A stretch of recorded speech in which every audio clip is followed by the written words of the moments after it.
Qual é o tema que eu gostaria de tratar hoje com vocês? Trata-se do fundamento filosófico e histórico de toda esta guerra que nós vemos hoje contra a família. Uma guerra contra a família que se manifesta de várias formas. Se manifesta no divórcio, mas se manifesta também na depravação moral, se manifesta na perversão na educação dos nossos filhos, se manifesta através de propostas de casamentos alternativos, de todo tipo de união. Pois bem, principalmente nos últimos tempos, a união homossexual. Mas qual é a origem disso tudo? Será que a sociedade de repente ficou maluca por si mesma? Será que isso tudo é simplesmente, como dizem alguns, os tempos que amadureceram, que é inevitável? Trata-se de uma evolução da sociedade e que isto vai para frente sem que ninguém possa frear, sem que ninguém possa evitar. Qual é a origem disso tudo? Bom, você talvez se espante, mas existe uma nota de rodapé que pouca gente conhece. Chama-se Karl Marx. Vocês sabem que Karl Marx, ele tem uma proposta socialista. A proposta socialista de Karl Marx, quando ele fez o seu famoso Manifesto Comunista junto com Engels, era simplesmente abolir a propriedade privada para realizar a igualdade. Trata-se de um ideal que já vinha desde cedo, desde a Revolução Francesa. Se você pega os escritos de Rousseau, se você pega os gritos revolucionários de igualdade, você vai ver que isso já estava lá, em germe. Com o passar do tempo, surge, então, o ideal socialista de abolir a propriedade privada para provocar a igualdade, para provocar uma sociedade de iguais. Não há coisa que torne as pessoas mais desiguais, pensava Marx no início da sua carreira, do que a propriedade. Então ele diz, textualmente, vou ler para vocês, digamos, ao pé da letra, uma frase do Manifesto Comunista. Ele diz: numa palavra, censurai-nos por querermos suprimir a vossa propriedade. Certamente, é isso mesmo que queremos. E aí, Marx se põe a escrever a sua maior obra, o Capital, Das Kapital. Mas é um livro de economia. Esse livro de economia, na verdade, ele mais descreve a sociedade moribunda, a sociedade capitalista que irá falir, do que a sociedade que Marx pretendia alcançar. No entanto, foi uma obra que ele realizou depois de muito tempo de pesquisa e de estudo, com todas as desonestidades e miopias que estão contidas na obra, mas ninguém pode dizer que não foi um esforço intelectual grande. Pois bem, diante disto, Marx, no fim da sua vida, começou a enxergar uma realidade que ele não havia percebido antes. Que aquilo que mais diferencia as pessoas não era necessariamente a propriedade privada. Ele começou a ver que havia um problema em um outro lugar, na família. Pouca gente conhece uma obra que vem do próprio Marx, mas que ele não conseguiu terminar, que foi terminada por Engels, depois da sua morte. Por isso, é uma obra que está baseada numa intuição de Karl Marx, mas se você for procurar nas livrarias, ela está assinada por Engels. Essa obra tem um nome: A Origem da Família, da Propriedade Privada e do Estado. Essa obra está à disposição gratuitamente na internet para aqueles que quiserem conferir aquilo que eu estou dizendo aqui. Então, esta obra, título original, só para conferir, Der Ursprung der Familie, des Privateigentums und des Staats. Essa obra, A Origem da Família, da Propriedade Privada e do Estado, ela tem uma intuição. A intuição é a seguinte: que todo o problema que nós vemos na sociedade, ou seja, a opressão que os capitalistas realizam sobre o proletariado, que existe uma classe superior de pessoas que oprime, né, a grande maioria dos trabalhadores, isto está presente já em germe dentro da própria família. Ou seja, que a instituição família, ela é perversa e ela é, digamos, a origem da desigualdade social. As pessoas já são formadas dentro da família para a desigualdade. Por quê? Porque o que o capitalista faz com os proletários na sociedade, o pai de família faz com a mulher e os filhos dentro da família. Ou seja, a instituição família, ela é perversa porque existe um macho que governa a mulher ou as mulheres, caso seja uma família poligâmica, um homem com várias mulheres, e os filhos, que são tratados como coisa, como propriedade desse pai de família. E Marx, então, cria toda uma teoria que não corresponde absolutamente à história e à verdade dos fatos. Isso é típico de Marx, né? Marx, quando ele queria provar uma coisa, não se preocupem, ele forjava, né? Se ele não encontrava o argumento, ele inventava o argumento.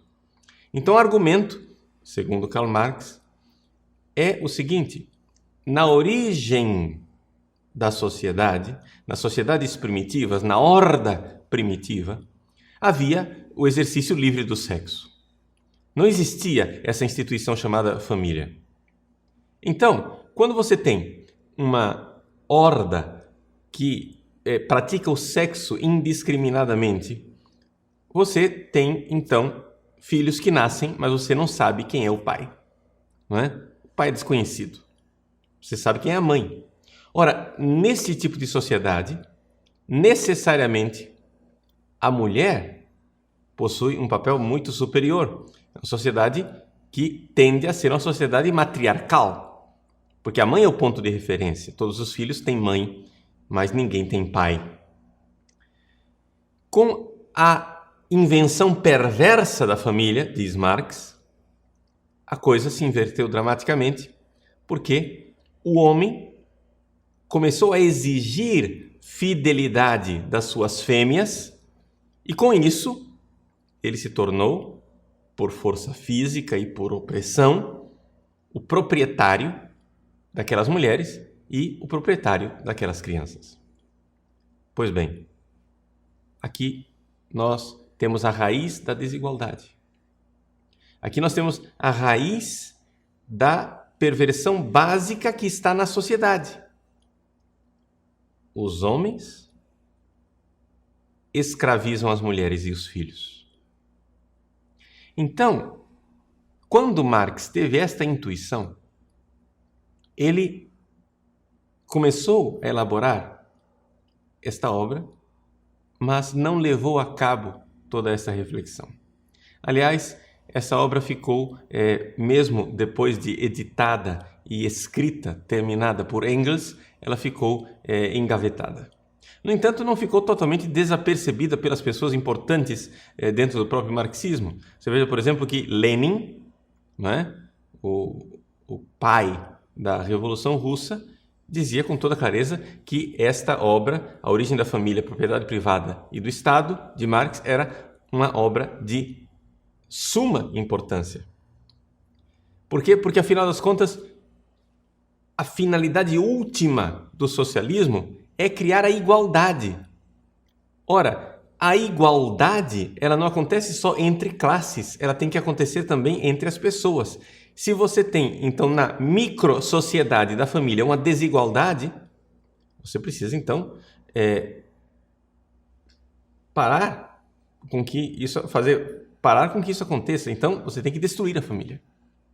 Então, isso que nós estamos vendo hoje é simplesmente a lenta tomada de consciência por parte dos marxistas desta intuição básica de Karl Marx de que a família, se nós quisermos uma sociedade de iguais, ela precisa ser destruída.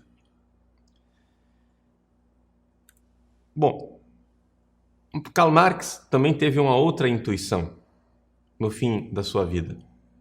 É que não existia somente um meio para os comunistas chegarem ao poder. Falava-se da tomada de poder através das armas. Mas também ele deixou aberta uma outra janela. A tomada do poder através da educação e da ideologia, o ensino da ideologia marxista, e através das altas taxas de impostos que iriam gradualmente, de forma quase que imperceptível, transferindo a propriedade privada para a propriedade comum do Estado. Eu posso tirar a sua propriedade de duas formas. De uma forma sangrenta, né? Colocando um revólver na sua têmpora, né? Matando você e pegando sua propriedade. Ou eu posso tirar a sua propriedade de uma outra forma, que é simplesmente obrigando você a pagar impostos que vão transferindo lentamente sua propriedade para o Estado. E uma vez que está no Estado, é propriedade comum, acabou a propriedade privada. Aí nasceu aquilo que nós chamamos de a via socialista, o caminho socialista. O que nós estamos vendo diante dos nossos olhos é que depois que caiu o Muro de Berlim, os partidos comunistas, a partir da década de 90, se tornaram gradualmente todos socialistas e todos deixaram de, alguma forma, de buscar o caminho da Revolução Armada para trilhar esse novo caminho, o caminho de um marxismo cultural, de um marxismo que entra numa batalha cultural. E o alvo principal, primordial nesta batalha cultural é a família. Por isso, esta vontade persistente de destruição dos valores da família e, portanto, dos valores cristãos, não é uma realidade casual. Não é que a família está sendo destruída e isso são simplesmente os tempos maduros. Não, tudo isso é feito, tudo isso é perseguido, tudo isso é buscado com muita clareza pelos teóricos marxistas. Nós vemos que a Igreja, que é guiada pelo Espírito Santo, já tinha percebido isso há muito tempo. Em 1931, veja bem, 1931, o Papa Pio XI já havia percebido isto. O Papa pediu que pessoas estudassem, a situação do socialismo naquela época, e então ele publicou uma encíclica chamada Quadragésimo Anno.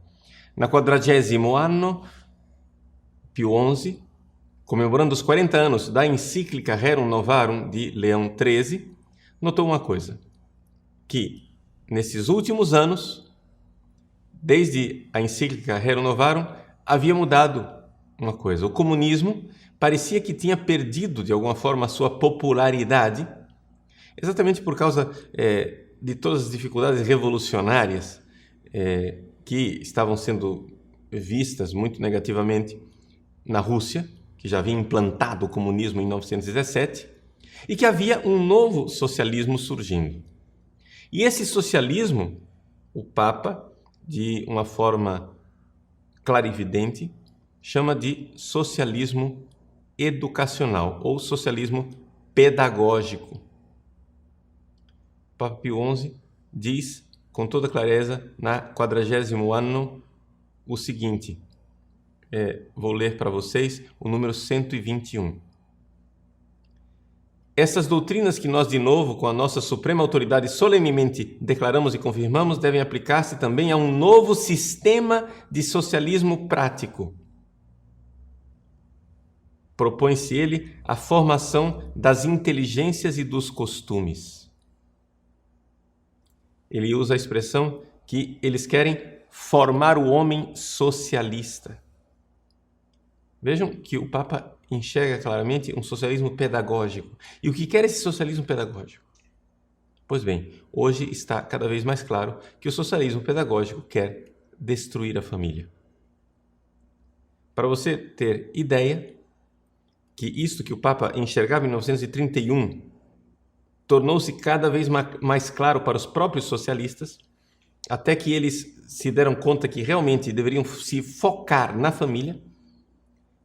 No ano de 1969, um socialista sueco chamado Alva Myrdal publicou um livro chamado A Caminho da Igualdade, em que ele diz, neste livro, que para nós termos a igualdade, as crianças, os meninos e as meninas devem ser educados de forma igual, de tal forma que não haja mais distinção entre menino e menina, de tal forma que não haja mais distinção entre sexos, ou nós diríamos hoje na linguagem inventada por eles mesmos, a distinção de gênero. Então, vejam que esta realidade foi enxergada pelos socialistas e está sendo implantada hoje. Todo mundo diz, não, o comunismo acabou. Todo mundo diz, não, o socialismo não existe mais. E, no entanto, quando nós temos manifestos no nosso Brasil, o que nós vemos? Bandeiras vermelhas, ideais socialistas sendo proclamados. Quer dizer, o brasileiro não nota que o comunismo e o socialismo estão vivos na nossa sociedade porque o peixe não nota a água na qual ele nada. Nós estamos imersos num sistema socialista, e um sistema socialista cada vez mais totalitário, cada vez mais totalizante, que quer alcançar a educação dos nossos filhos. Para eles é primordial destruir a instituição família, que é uma instituição burguesa, ou seja, uma instituição capitalista e opressora. E, portanto, nós católicos romanos que defendemos a família, somos, sem que a gente perceba, agentes do sistema opressor capitalista. Por isso, é necessário romper essa realidade. Existem duas formas de romper: fazer as pessoas perderem a fé e saírem da Igreja Católica para ingressarem nas fileiras dos partidos socialistas e comunistas, de forma que essas pessoas sejam materialistas, conscientes e façam parte da massa crítica. Mas essa massa crítica sempre vai ser um percentual pequeno, não é? Eles mesmos estão convencidos que a massa crítica só alcançará uns 5% da população. Bom, o resto, os 95%, ou seja, a carneirada, não é, da população, que não é parte da massa crítica, não é parte da nata da sociedade, deverá ser conduzida por processos de educação o quanto antes. Eles notaram que pegar as crianças com 7 anos de idade é já pegá-las formadas num ideal de família. Por isso, eles precisam pegar os nossos filhos o quanto antes, com 4 anos de idade, se possível, antes que as crianças comecem a saber distinguir o bem e o mal, antes de atingir a idade da razão, de tal forma que a perversão que eles pretendem instilar em nossos filhos se torne cada vez mais sólida. Vejam, nós, então, seremos infiltrados, como já estamos infiltrados dentro da igreja. Por quê? Porque, afinal das contas, pobrezinhos de nós não somos críticos, nós não fazemos parte dessa massa crítica maravilhosa. Então, já que os católicos não vão deixar de ser católico mesmo, já que não vão fazer parte da massa crítica, então vamos infiltrar, vamos entrar dentro da igreja e fazer com que as pessoas entendam dentro da Igreja Católica que agora isso tudo faz parte dos tempos modernos, que isso tudo faz parte de uma nova forma de viver o cristianismo, que o cristianismo precisa se adaptar aos tempos modernos e que aquele ideal de família patriarcal antigo é algo que já ultrapassou. Agora nós temos que valorizar um novo modelo, né, de uma família mais versátil. Afinal das contas, não foi isso que o Vaticano II fez? Vejam, não existe mentira maior. O Vaticano II não fez nada disso, mas ele é usado como bandeira para levar à frente esta infiltração do cristianismo com ideais que, na verdade, não são cristãos, que passam por cristãos, Porque eles começam a colocar em nós a convicção de que o modelo de família que nós encontramos na Sagrada Escritura, que está lá em São Paulo, não é? Que está lá no Novo Testamento, este modelo de família, ele é opressor, machista, chauvinista, ultrapassado. Precisamos nos adaptar aos tempos modernos, onde há vários modelos de família, onde é um homem com várias mulheres, uma mulher com vários homens, homem com homem, mulher com mulher, ou tantas outras possibilidades. Então, que nós tenhamos a coragem de compreender que nós estamos realmente sendo invadidos por um outro espírito e que, de alguma forma, nós estamos sendo possuídos por esse novo espírito, mas não é o demônio, não se trata de possessão demoníaca. Os ideais são demoníacos, mas trata-se de ideologia que invade nossas famílias e destrói a herança que nós recebemos daquilo que nós chamamos cristianismo.